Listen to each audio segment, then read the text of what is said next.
ջուրը որ քշել է, այս տենես նոր եմ դրել։ Այն քշելուց հետո օրնային այս մեր ծառեր։ Շատ բարձր, այն ծառերից էլ բարձր է գյուզեն ու ծառեր կար, այս քշելա տարել, որ կողմով որ ջուրը գնում է, դա դեռ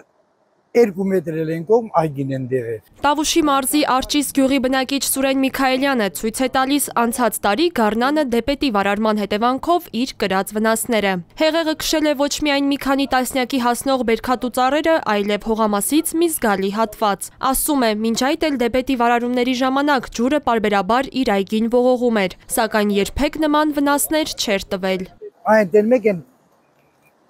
ցեմենտբետոնից սարքած են տունը որ դրած է որ խողովակը պահի նա ջուրը որ քշելա թեքվել է հիմա արկել կա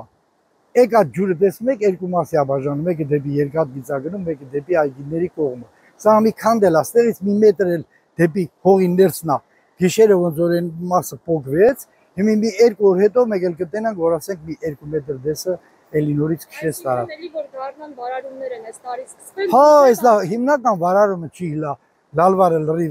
ջունով պատված է, հեսա ջերմաստիճանն էլ բարձրանում է, նա լրիվ ավելի շատ կլի։ Մտնելը ոչինչ, որ մտել էր մենակ, բայց եթե քանդում է լրիվ հողը տանում, դրա վտանգավորությունը դա է։ Մնացած հողակտորի վրա նոր ծառեր է տնկել, բայց տարածքը բնական նոր աղետի կրկնությունից ապահովագրված չէ, ու նոր տնկած ծառերի ճակատագիրն էլ ասում է դեռ անորոշ է։ Եթե այն աստիճանի լի, որ նորից շատ արագ գա, դրանց էլ է քշելու։ Այդ դրածս աշխատանքը դեռ մի կողմը Հիմի որ հողն է տանում, շատ կարող է կառավարությանը ես դիմեմ, ասեն դե ինչի ես եղանում բնական աղետեր, էլա պրծել, բայց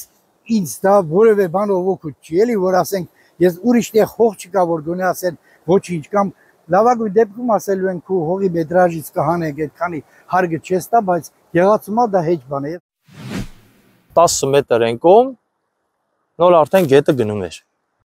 Գյուղատնտես Կարեն Մարտիրոսյանը ևս Արջիսի բնակիչ է։ Նրա ընտանիքի ապրուստի միջոցը դեղցի այս այգին է։ Անցած տարվա հեղեղից հետո հիասթափված որոշել էր թողնել այգեգործությունը, բայց հետո սկսել է վնասված ծառերը վերականգնել, նոր ծառեր տնկել։ 1,5 միլիոն ես այս այգուց հանում էի։ Բայց այսօր ասենք անցած տարի իսկի 100,000 էլ չեմ հանել։ Դե դուք պատկերացեք, եթե մարդ ոչ միտեղ չի աշխատում ու եկամուտ չունի, ինչ անե։ Էլած էլի աշխատում ենք, փրկենք, որոշ չափով օգտվենք։ Էսի։ Լա միջև անգամ, հա, ասել ենք, հա պոկելա, այդ հողատարածքը։ Այդ հողատարածքին համապատասխան ինչ որ միտեղ հող տվեք, բայց դա էլ չկա։ Ասում է 1500 մետր կորցրած հողի և այգուն հասցված վնասի դիմաց ստացել է ընդամենը 250,000 դրամ փոխհատուցում։ Կարենի խոսքով պետությունը չի թողնում անգամ հեղեղատարերից հանված ավազի կույտերը վաճառել։ Եկել են, թե գնահատել են, թե ինչ են արել նաղդի, մենք տեղակ չենք ելել։ Թե ով է եկել, ինչքան է գնահատել, ինչ են արել, մեզ տեղակ չեն պահել, որ կոնկրետ իմ այգին է, ես ոնց եք այսօր ասում, գնանք նկարենք ձեր այգին։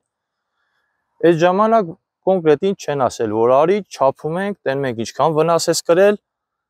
հալ-հալնի գյորա էլի, ոչ մի բան էլ, ասենք հա որ ստեղ էլ ներկայացել է իր այգին։ Մենք ստեղ չենք ելել, ոնց ուզեն հենց է գրել են։ Կառավարությունից ես ոչ մի բան չեմ ուզում, չեմ ասում ինձ հատուցեցեք։ Ազնվությամբ եմ ասում։ Ես էլ իմ ֆիզիկականով կօգնեմ, այնքան այս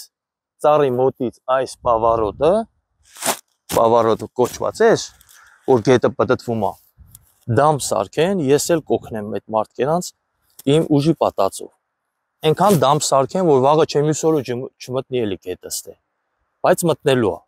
Անցած տարվա մայիսի 26-ին տեղացած հորդառատ անձրևը մեծ ավերածությունների պատճառ դարձավ Լոռու և Տավուշի մարզերում։ Երկու մարզերի մի շարք համայնքներ հայտարարվեցին աղետի գոտի։ Հեղեղումից հետո հայտնաբերվեց 4 դի։ Կային փլուզված կամուրջներ և ճանապարհներ, մեկուսացման մեջ հայտնված բնակավայրեր։ Հեղեղից անցել է գրեթե 1 տարի, բայց գյուղն ու գյուղացին դեռ ամբողջովին չի վերականգնել պատճառված վնասները։ Այսօր գյուղացիները շարունակում են անհանգստությամբ սպասել, արդյոք գետի նոր վարարումը նոր կորուստներ չի բերի։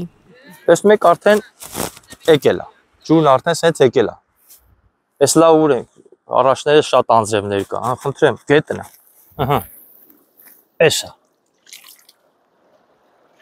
կես մետր, մի մետր բարձրացավ, всё, այգին լրիվ ջրի տակ է։